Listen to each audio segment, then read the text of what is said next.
Assalamualaikum warahmatullahi wabarakatuh. Anda sekalian, selamat berjumpa kembali dalam mata pelajaran IPS bersama Bapak Andrius dari SMP 24 Padang. Untuk materi pelajaran IPS kita hari ini, kita akan membahas tentang tindakan dan motif ekonomi. Untuk lebih jelasnya, kita tonton video berikut.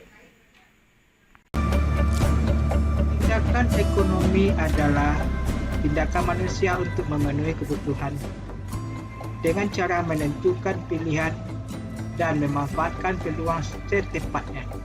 Tindakan ekonomi disebut juga kegiatan ekonomi. Tindakan ekonomi dapat dibedakan menjadi dua.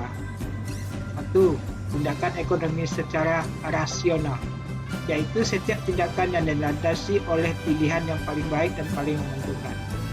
Yang kedua, tindakan ekonomi irasional, yaitu setiap tindakan yang menurut pikiran menguntungkan tetapi kenyataannya tidak menguntungkan. Contoh, tindakan ekonomi rasional. A. Tindakan ekonomi rasional yang dilakukan oleh keluarga atau perseorangan antara lain berbelanja dengan berpedoman pada skala prioritas. B. Tindakan ekonomi secara rasional yang dilakukan perusahaan antara lain menggunakan bahan baku yang harganya murah tetapi mutunya cukup memadai. C. Tindakan ekonomi secara rasional yang dilakukan oleh pemerintah antara lain membangun sarana dan prasarana yang betul-betul bermanfaat, misalnya membangun pasar dan jalan raya. Contoh tindakan ekonomi yang irasional. Pria selalu berbelanja di toko yang jauh dari rumah dengan alasan harga lebih murah, padahal bila dihitung dengan ongkos dan waktu yang dikorbankan, harganya sama bahkan lebih mahal.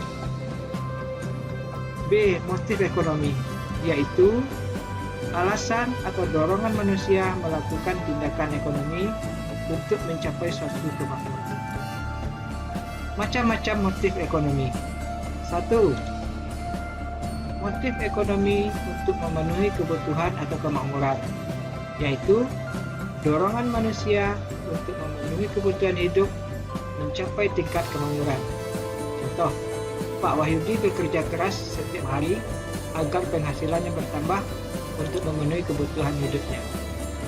Kedua, motif ekonomi untuk memperoleh kekuasaan atau kedudukan, yaitu motif yang mendorong manusia melakukan kegiatan ekonomi dengan tujuan untuk mendapatkan kekuasaan di bidang ekonomi. Contoh, Pak Slamet adalah seorang konglomerat yang mempunyai perusahaan yang sukses. Namun ia tetap giat dan rajin dalam mengelola perusahaan sehingga dapat mempengaruhi dan menguasai pasar. Ketiga, motif ekonomi untuk memperoleh laba atau keuntungan, yaitu motif yang mendorong manusia melakukan kegiatan ekonomi dengan tujuan memperoleh laba. Contoh, seorang pedagang melayani langganannya dengan ramah sehingga barang dagangannya habis dan mendapat laba. 4. Motif ekonomi memperoleh penghargaan dari masyarakat. Contoh, seorang pejabat suka mengendarai mobil daripada sepeda motor. Meskipun rumahnya dekat dengan kantor, karena dirasa lebih sesuai dengan kedudukannya, sehingga lebih dihargai atau dihormati oleh masyarakat. Kelima, motif ekonomi untuk menolong sesama atau motif sosial, yaitu motif yang ditujukan tidak hanya untuk kepentingan pribadi tetapi untuk kepentingan umum. Contoh, pengusaha sukses masih membuka usaha perbengkelan dengan mempekerjakan anak di sekolah, dan sebagian hasilnya digunakan untuk membantu yayasan atau untuk bencana alam. Keenam, motif ekonomi untuk memperoleh kedudukan atau jabatan. Contoh, Pak Hengki ingin menjadi lurah. Ia memberikan bantuan kepada masyarakat yang kurang mampu, sehingga Pak Hengki mendapat dukungan dari masyarakat untuk menjadi lurah. 7.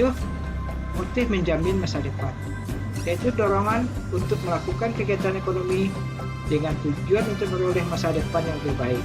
Sebagai contoh, seorang karyawan pabrik bekerja keras dan sebagian hasilnya ditabung untuk masa depan keluarganya.